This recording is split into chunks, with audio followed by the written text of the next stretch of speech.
We welcomed Finland as our newest member, and Minister Haavisto took up Finland's seat among NATO allies.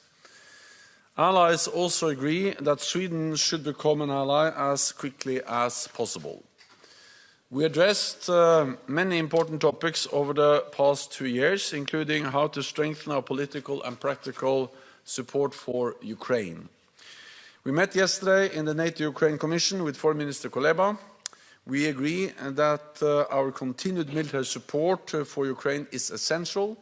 I welcome the new commitments made by allies, and I expect more.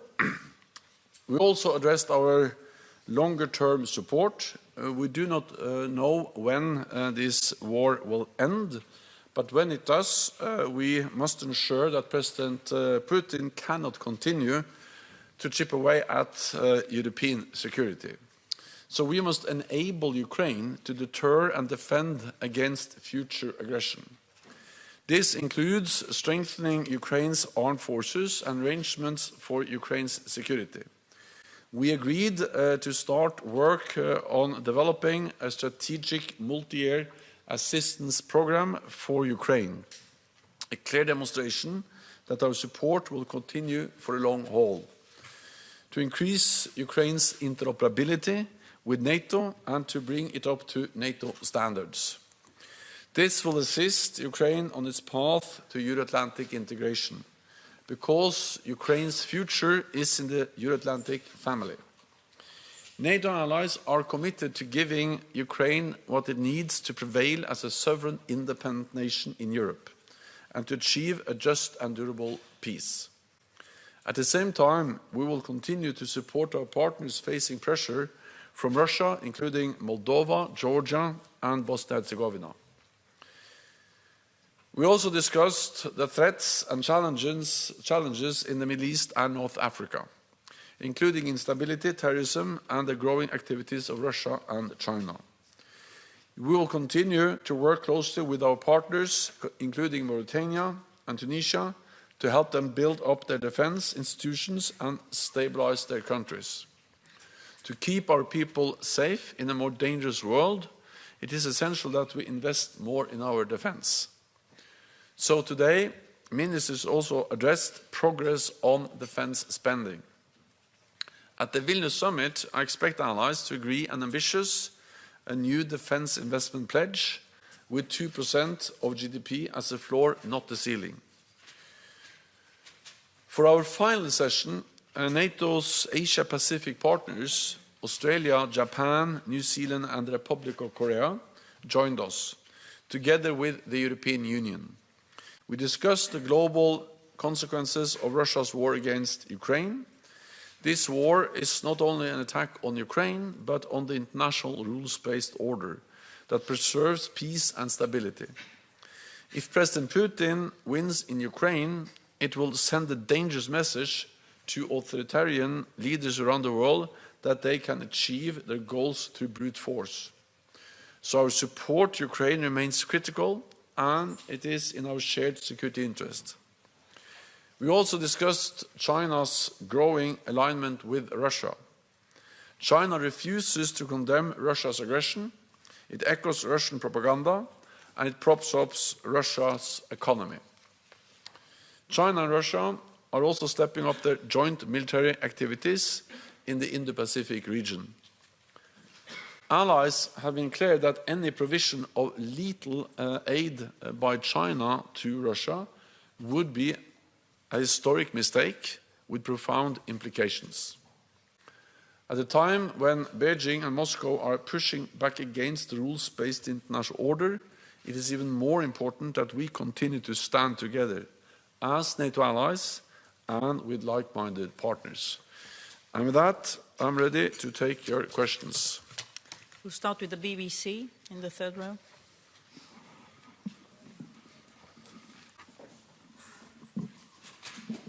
Thank you very much, Secretary General. Can I ask you said that you're talking about a new ambitious spending target of 2%, but 2% is already the spending target of NATO. Is there any way at Vilnius you will actually, and you've said before that it's a floor, not a ceiling, So I'm not confident that is a new spending target. If you can explain to me why it is a new spending target, wouldn't it be more honest to say, you know, a new figure is a new spending target, like, say, 2.5%? Do you think there's a possibility that might happen?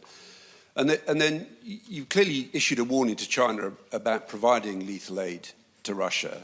Is there any evidence among allies that China is doing that? Thank you very much.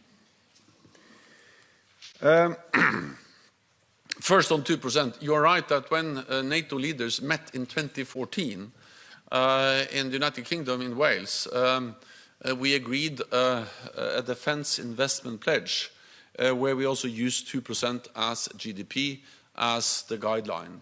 But then we refer to 2% as something we should strive towards, move towards.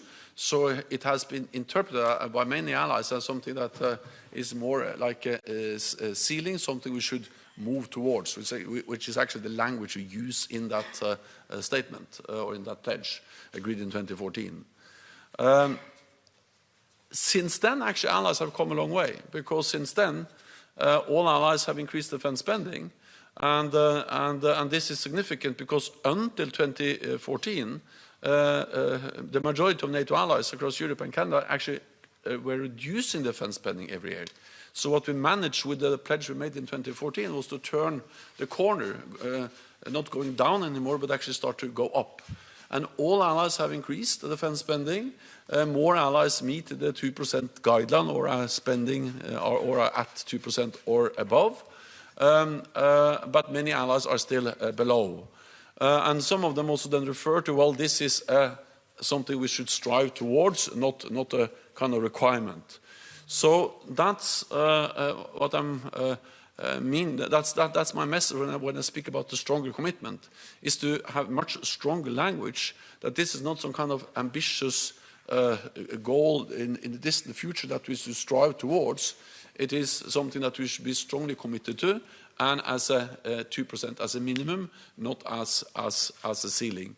So I actually think it will make a difference if not only I say that 2% should be a minimum, but that all allies agree that 2% should be a minimum floor.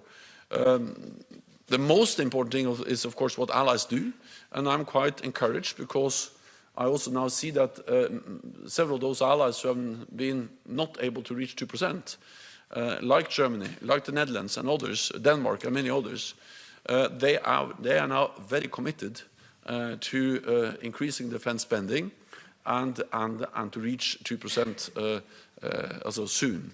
And that's because the war in Ukraine, which has made it even more obvious that we need to invest more in defense. When it comes to China, of course, we are monitoring very closely what China does. Any provision of lethal aid to Russia from China will be a big mistake, with profound consequences. So far, we have not been able to confirm any provision of lethal aid, but this is something we follow very closely, and we also communicate very clearly that this will be a big mistake. Then what we do know is that China has not been able to condemn the brutal invasion of Ukraine. We also know that China and Russia are coming closer and closer. They signed just weeks before the invasion a partnership agreement where they state clearly that the partnership between Russia and China is without any limits, a partnership with no limits. And then we, of course, also know that China is propping up Russia's economy. So this is, of course, of concern, and we need to be clear on these issues in our engagement with China. The Economist. Anton LaGuardia of The Economist. I was wondering whether you could be more precise in some of the wording that you use. You say that Ukraine's future is in the Euro-Atlantic family. Does that mean that NATO's future is in NATO, and when? What does the multi-annual program for Ukraine to help integrate it further mean? How is that different from what is being done today to help Ukraine defend itself? And last, on China, what do you actually mean by saying it's a big mistake with with profound consequences if China were to provide lethal aid? What would the consequences be? Thank you. First, on NATO and Ukraine. NATO's position is that Ukraine will become a member of the alliance. And that position has not changed. But we know that there are at least two things we need to address to make that possible. One is that we need to ensure that Ukraine prevails as a sovereign independent nation. Of course, any meaningful discussion about Ukraine as a member of the alliance has to be based on that Ukraine is a democratic, independent nation in Europe. And that's exactly what is now challenged or threatened by the brutal Russian invasion. So the first step, the basic requirement, is to provide military support to Ukraine so President Putin doesn't win his war of aggression. The second thing we need to address is that when this war ends and Ukraine prevails, then, of course, we need to ensure that we have the highest level of interoperability, that Ukraine is able to move from Soviet-era standards, doctrines, ways of operating their armed forces. This transition has started, but we need more, and we need to implement it quicker. And therefore, the difference between the current support that NATO and NATO allies is providing to Ukraine is that's to meet the immediate needs. Allies are providing, of course, weapons, military support. NATO is also providing a lot of non-lethal support, but that's to address the immediate needs to help Ukraine now. This program is more long-term perspective. That is about building the institutions, helping with the transition, the interoperability, the standards, the doctrines, all of these things that we need to have in place also to move towards membership. So that's in a way the difference. Then the second question was China. Well, as a consequences, I think I will only limit myself to say that it has been made clear by several allies, also the biggest ally, that there will be severe consequences. And I think there's no reason to go into details, but China knows that there will be severe consequences if they start to provide lethal aid to Ukraine, to Russia. Sorry. Okay, we'll go to the Kiev Independent. Samit Razimov from the Kiev Independent. How high do you assess is the likelihood that Belarus would become a direct participant of Russia's war against Ukraine? And what do you think would encourage the Lukashenko regime to make this move? And my second question is, how have the NATO allies given enough weapons for Ukraine to launch a counteroffensive in the nearest weeks? And how many advanced Western tanks can Ukraine expect to receive from NATO allies till the end of the year? Thank you. Well, allies are delivering unprecedented military support to Ukraine. We have also stepped up our support over the last weeks and months, also with armored vehicles, battle tanks, but not only battle tanks, but also infantry fighting vehicles, armored personnel carriers, and a lot of support, meaning, for instance, fuel trucks, heavy systems to remove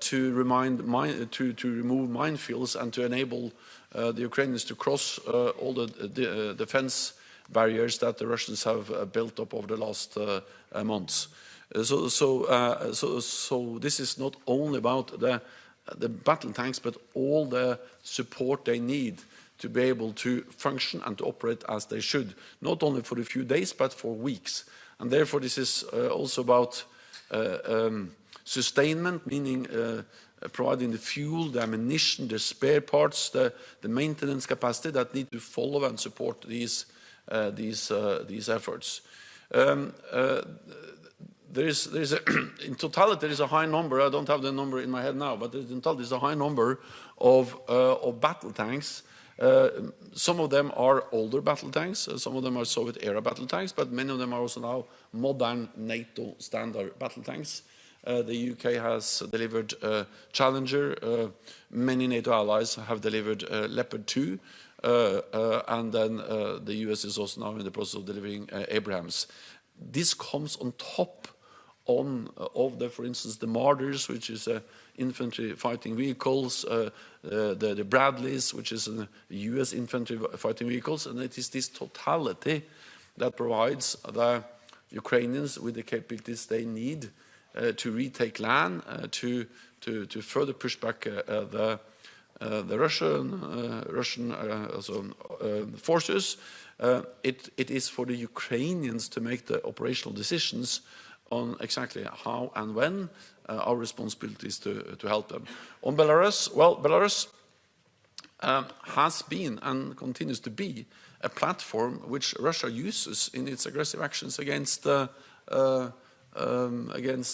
Ukraine.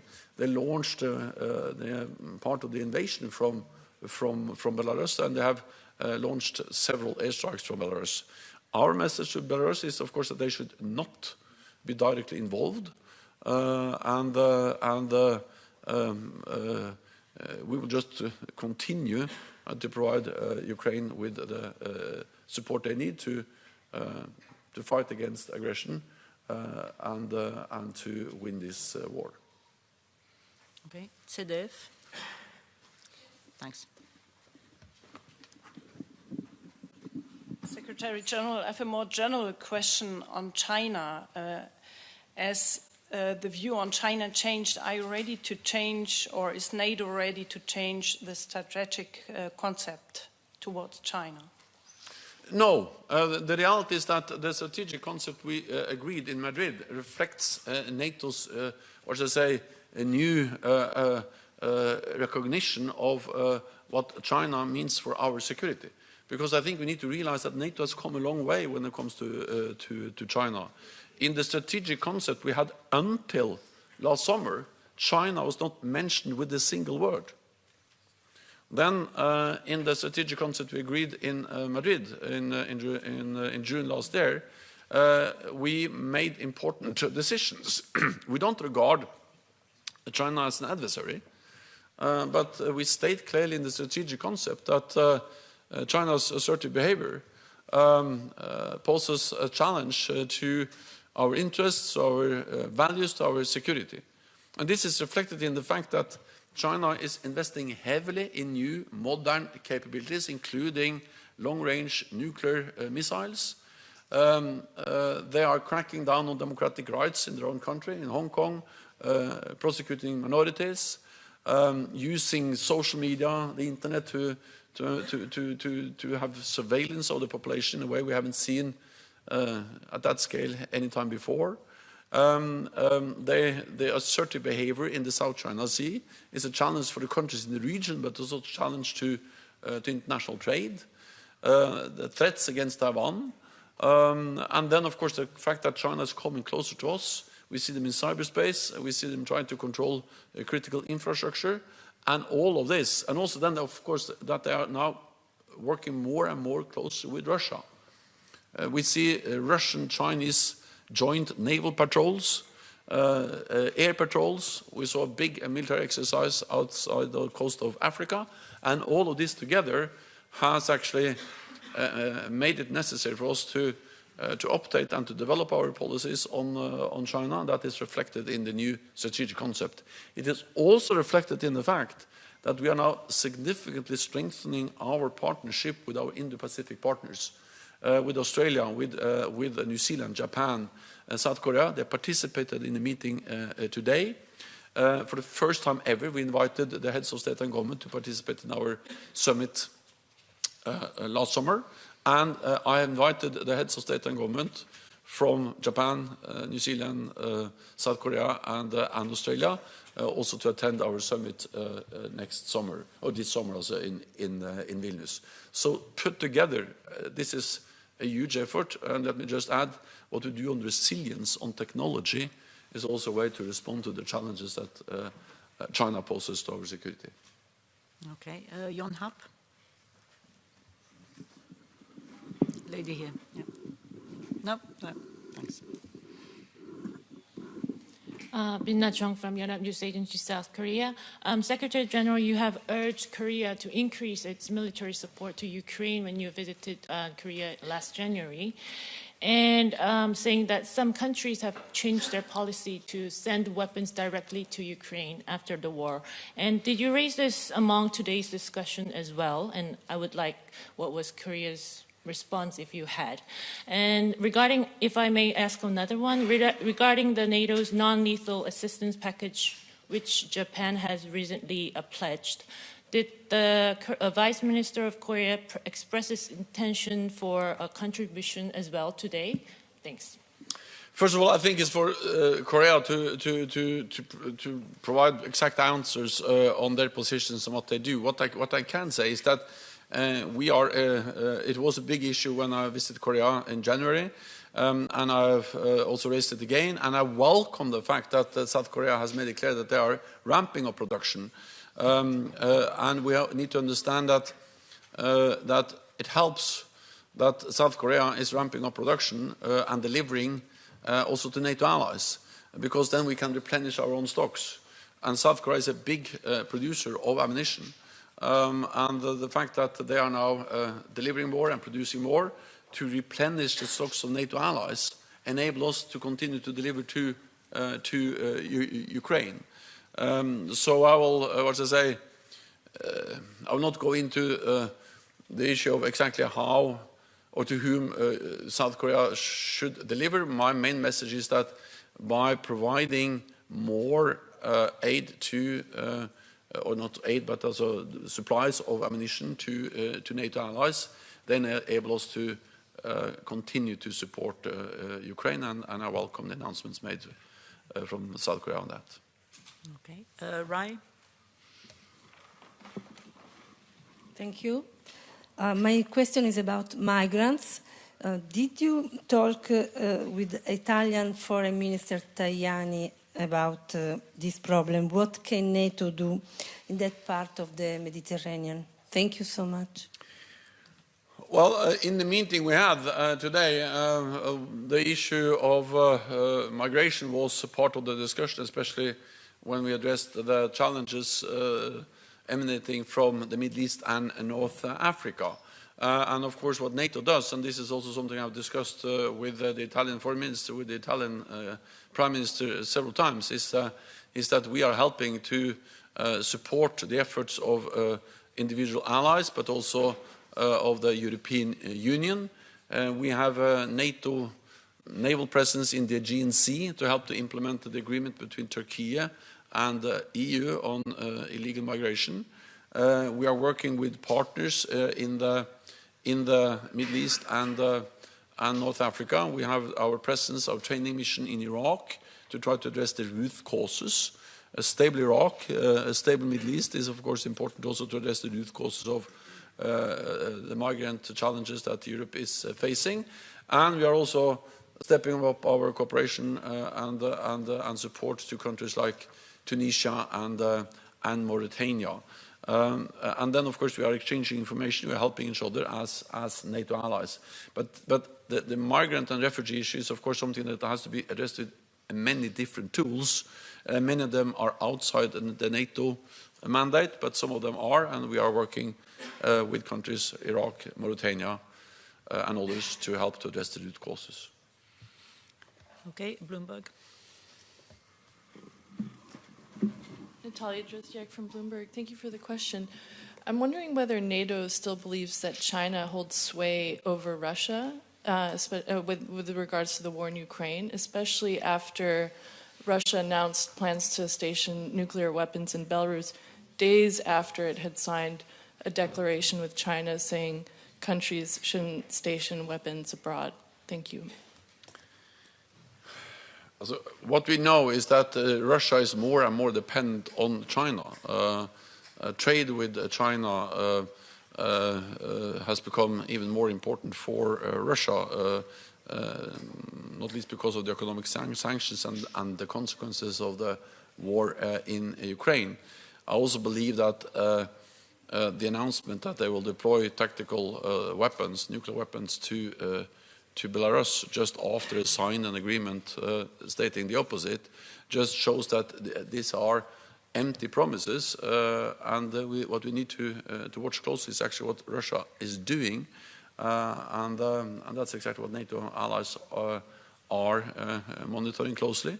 So far, we haven't seen any changes in the Russian nuclear posture that requires any changes in our posture, but we remain vigilant. We will follow closely what they do, and we have increased our presence in the eastern part of the alliance to remove any room for misunderstanding, miscalculation in Moscow about NATO's readiness to protect and defend all allies. And we do that not to provoke a conflict, but to prevent the conflict, to prevent any military attack on NATO allies. Okay, we'll take one last question from Politico. Thank you very much, Lily from Politico.